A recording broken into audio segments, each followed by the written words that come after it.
Assalamualaikum warahmatullahi wabarakatuh. Nama saya Rahis Jatalah dan pada kali ini saya akan menjelaskan mengenai topik yaitu korelasi keabsahan perjanjian dalam KUH Perdata dan kontrak elektronik.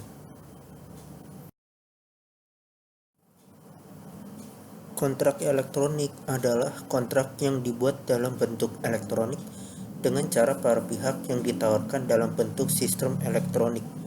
Lalu, kontrak elektronik ini pada awalnya diperkenalkan oleh Unisitra Model Law on Electronic E-Commerce di tahun 1996.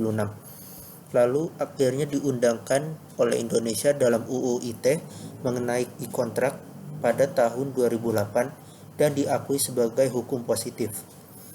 Dan diatur dalam UU ITE pasal 1 ayat 17, yaitu kontrak elektronik adalah perjanjian para pihak yang dibuat melalui sistem elektronik.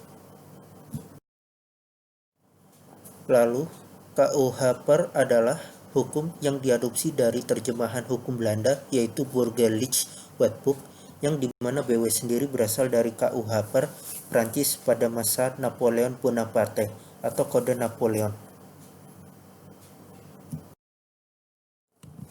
Untuk mengetahui keabsahan dari sebuah kontrak elektronik ini harus memenuhi keempat syarat yang terdapat dari KUH Per pasal 1320 yang berisikan yaitu kesepakatan mereka yang mengikatkan dirinya, lalu kecakapan untuk membuat suatu perikatan, yang ketiga suatu pokok persoalan tertentu, yang terakhir suatu sebab yang tidak terlarang. Untuk memenuhi keabsahan dari kontrak elektronik, maka kontrak elektronik tersebut harus memenuhi keempat syarat yang tertera di atas. Syarat nomor 1 dan 2 disebut syarat subjektif karena menyangkut subjek pembuat kontrak tersebut. Sedangkan syarat nomor 3 dan 4 disebut sebagai syarat objektif karena menyangkut objek yang diperjanjikan dalam kontrak yang bersangkutan.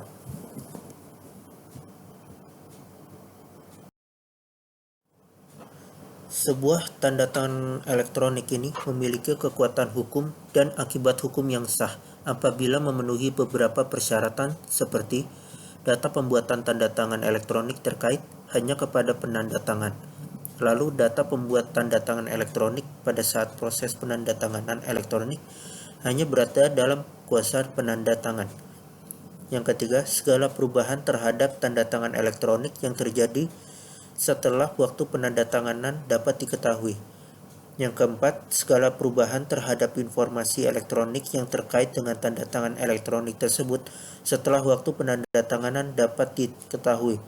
Yang kelima, terdapat cara tertentu yang dipakai untuk mengidentifikasi siapa penanda tangannya.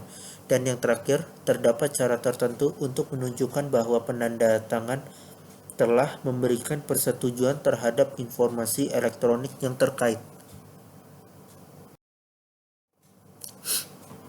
Oleh karena itu, pada zaman sekarang kontrak elektronik sudah dimuat dalam UU nomor 19 tahun 2016 tentang informasi dan transaksi elektronik atau UU ITE dalam pasal 1 angka 17 dan penggunaannya diatur dalam UU nomor 11 tahun 2008 tentang informasi dan transaksi elektronik pasal 18.